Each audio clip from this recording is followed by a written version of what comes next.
Carson, DCarsonCPA, MFC in the lines. Every day we try to launch some of these videos just to let you know the different ways we can help out. This is about the opportunity where we can help on lean, project and process advisory, and it's the concepts coming together. DCarsonCPA is the broad line in economic, legal, financial, and technology research, plus the communication lines and the cross-sector stakeholders for industry, government, nonprofit, NGOs, and individual family lines. It's a wealth of ways to help out in economy and financials, and we're here to help in the project needs on your lines for 360, for the financials, for the macro, the micro, the legal, the entity, the HR and personnel, and the societal lines of accountability, which correspond to your duties on taxation and compliance, and how those lines can add value to your understanding of an entity and the way it operates in the economy and financials. We start with the economy, the 360 lines. That's the round 360 lines in the global economy, looking at the embedded elements of risk management.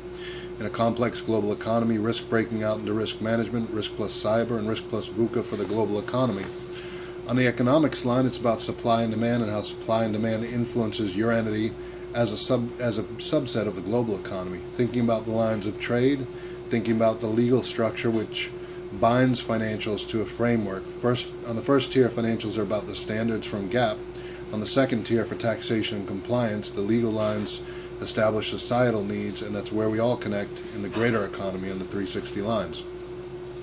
When we look to the board lines, what we're thinking about as we think about the entities, the lines of investors, a man or a woman, invest in a company. They contribute capital into the company. In return for their investment, they receive shares or some manner of ownership, which could be partnership interest or other lines.